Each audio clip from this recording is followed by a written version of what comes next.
Good afternoon, everyone, and welcome to today's press conference ahead of our game against St. Louis on April 4th at Citi Field. Today we have midfielder Keaton Parks. If you'd like to ask a question, please raise your hand. We'll kick it off in the room. Christian?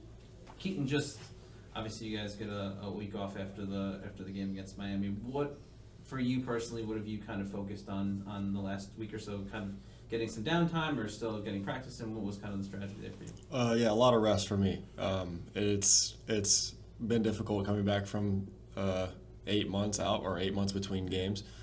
So this is the first time I've had to do that, and so it's just about getting rest and taking that next step toward being full fit.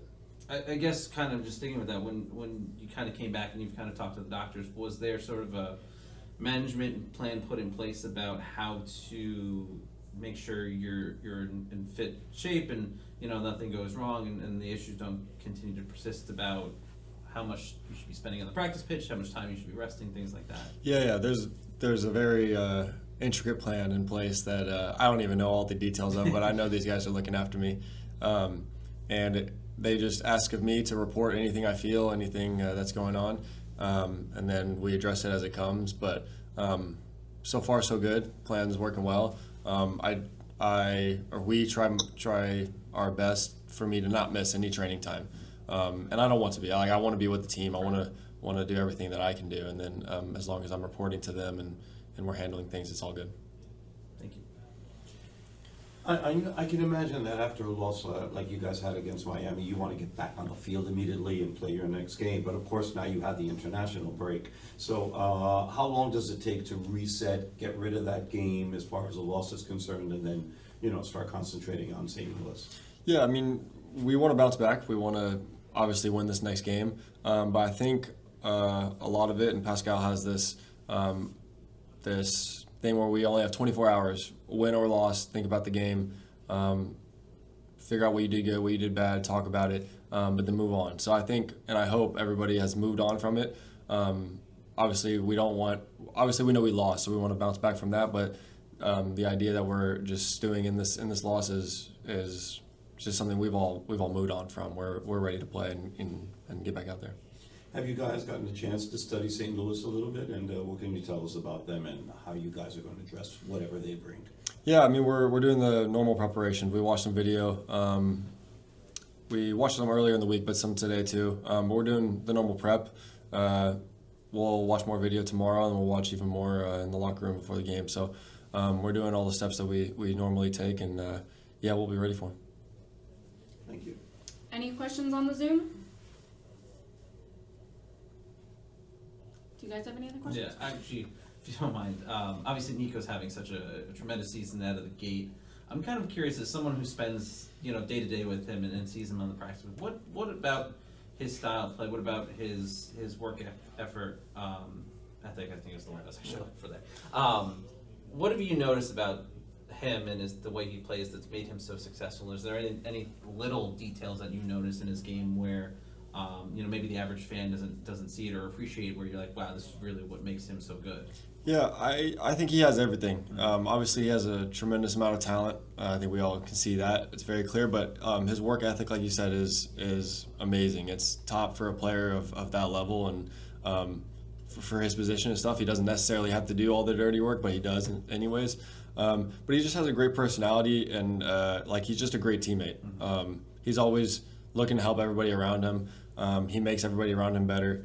And he just has all these qualities of a top player mentally and physically that make him so good. And he plays with tons of confidence. And I think that's underrated in players. And if you go out there with no fear and you try things and you keep trying things till you get them right, then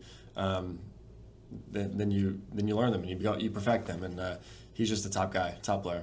The confidence thing, I'm curious about. I think a lot of people assume when you play at a high level like you guys do, everyone kind of has that confidence, right? But to kind of hear you say he has confidence that maybe surpasses that, I'm just kind of curious. Where do you think that comes from?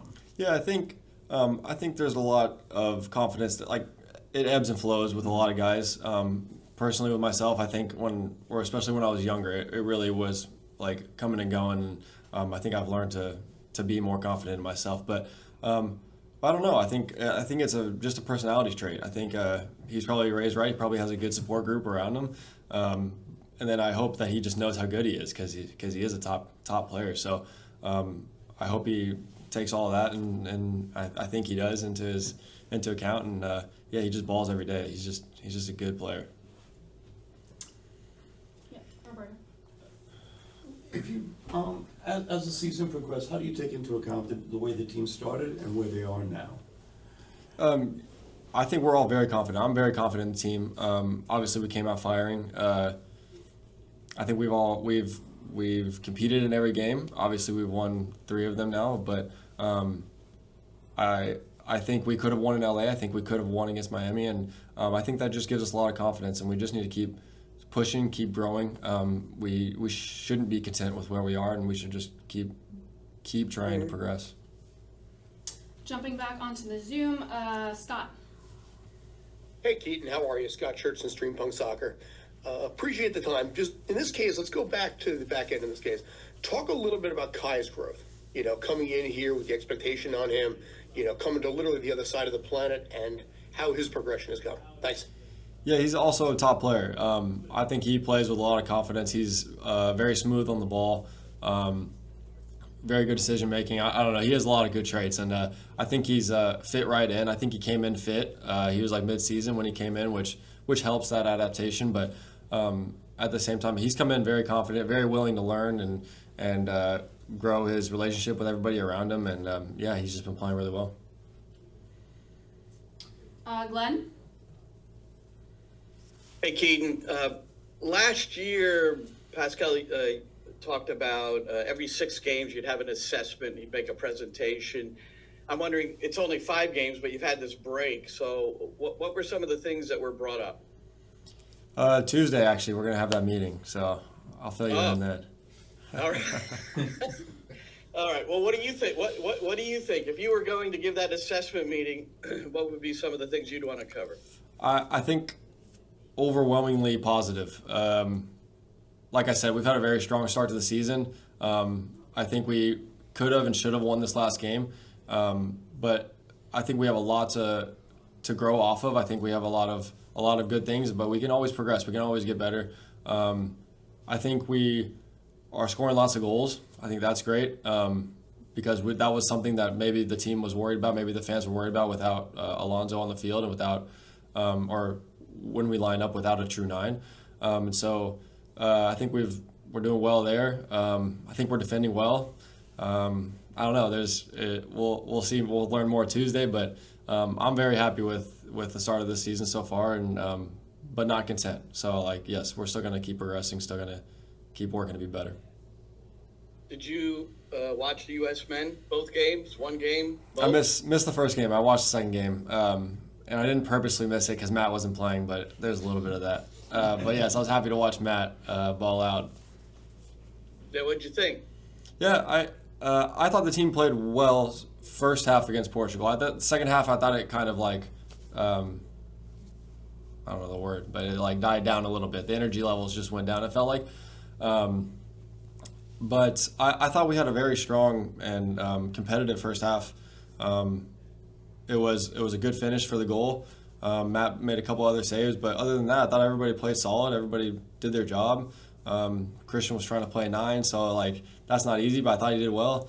And I thought we competed well. Thank you. Michael. Hey, Keaton, it's Mike Gander from Blue City Radio. Thanks for the time.